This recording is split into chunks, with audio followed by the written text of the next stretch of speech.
ସତ କହିବାକୁ ଗଲେ ଆଜ୍ଞା ଶିଳା ମାଛ ମୋତେ ଆଦୌ ପସନ୍ଦ ନୁହଁ, ଖାଇବା ପାଇଁ ମଧ୍ୟ ଭଲ ଲାଗେନି।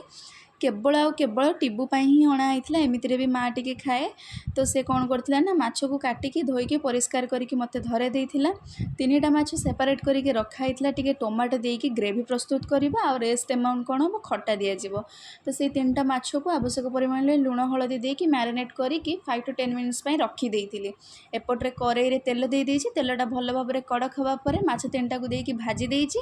ଆଉ ଭାଜି ଦେଇକି ଅନ୍ୟତ୍ର ଗୋଟେ ପାତ୍ରକୁ କାଢ଼ି ନେଇକି ସେଇ ତେଲରେ ଟିକେ ତେଜପତ୍ର, ପଞ୍ଚଫୁଟଣ ଆଉ ଯେଉଁ ମସଲା ସେଇ ଟମାଟୋ, ପିଆଜ, ଅଦା, ରସୁଣ, ଶୁଖିଲା ଲଙ୍କା, ଜିରା, ଗୋଟା ଜିରା ତାର ଗୋଟେ ପେଷ୍ଟ ଦେଇକି ଆବଶ୍ୟକ ପରିମାଣରେ ଲୁଣ ହଳଦୀ ଗୁଣ୍ଡ ମସଲା ଆପଣମାନେ ଦେଇପାରିବେ, ଦେଇକି ଟିକେ କଷି ଦେଇଛି।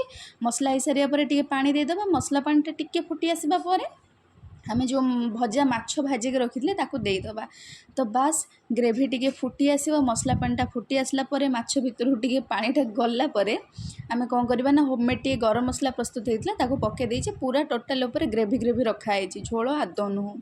ତାପରେ ଟିକେ ଖଟା ଦେବା, ସେଥିପାଇଁ ତେଲ ଟିକେ ପଞ୍ଚଫୁଟଣ, ରସୁଣ ଛେଚା ଆଉ ପୁଳି ଯେଉଁ ଲଙ୍କା ଆମର ତାକୁ ଟିକେ ମୁଁ କ'ଣ ରାଉଣ୍ଡ କରି କାଟି ଦେଇଛି, ତାକୁ ଦେଇକି ଭାଜି ସାରିବା ପରେ ଖଟା ଦେଇଛି। ସେଥିରେ ମୁଁ ଚିନି